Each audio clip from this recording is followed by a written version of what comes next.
সকলে কেমন আছো বন্ধুরা? আশা করছি সকলে নিশ্চয়ই খুব ভালো আছো। আমার এই চ্যানেলে প্রতিটা দিন কারেন্ট অ্যাফেয়ার্সের প্রশ্ন ও উত্তর ও জেনারেল নলেজের প্রশ্ন ও উত্তর প্রতিদিন আলোচনা করা হয়। চলুন কথা না বাড়িয়ে ভিডিওটা শুরু করা যাক। ফার্স্ট প্রশ্ন, মুঘল আমলে সরকারি ভাষা কি? উত্তরটি হলো ফার্সি মুঘল আমলে সরকারি ভাষা। নেক্সট প্রশ্ন, কোনটি গাড়ির দূরত্ব পরিমাপ করতে সক্ষম? উত্তরটি হলো অডোগ্রাফ।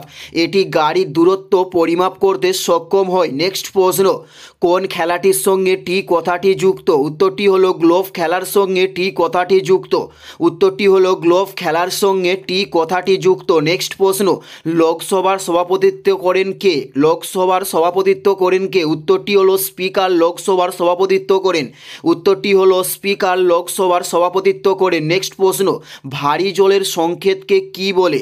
উত্তরটি হলো D2O। ভারী জলের সংকেত হলো D2O। এটা হলো ভারী জলের সংকেত। নেক্সট প্রশ্ন, মিথেন গ্যাসের আণবিক সংকেত কত? উত্তরটি হলো CH4। এটি হলো মিথেন গ্যাসের আণবিক সংকেত।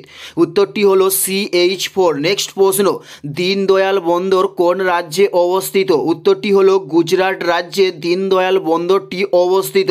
উত্তরটি হলো গুজরাট রাজ্যে। নেক্সট প্রশ্ন, মানুষের দ্বারা তৈরি প্রথম সিনথেটিক ফাইবারের নাম কি? উত্তরটি হলো নাইলন। মানুষের দ্বারা তৈরি প্রথম সিনথেটিক ফাইবার। নেক্সট প্রশ্ন, তুঙ্গভদ্রা অভয়ারণ্য কোথায় অবস্থিত? উত্তরটি হলো কর্ণাটকে তুঙ্গভদ্রা অভয়ারণ্য অবস্থিত। উত্তরটি হলো কর্ণাটকে। নেক্সট প্রশ্ন, পরিবেশ সুরক্ষা আইন কবে চালু হয়? উত্তরটি হলো 1986 সালে পরিবেশ সুরক্ষা আইন চালু করা হয়। উত্তরটি হলো 1986 সালে পরিবেশ সুরক্ষা আইন চালু করা হয়। এটাই ছিল এই ভিডিওর লাস্ট প্রশ্ন। আর কোন ধরনের শিক্ষণীয় ভিডিও আপনারা দেখতে চান অবশ্যই কমেন্ট করে জানাবেন। পুরো ভিডিওটা দেখার জন্য অসংখ্য ধন্যবাদ।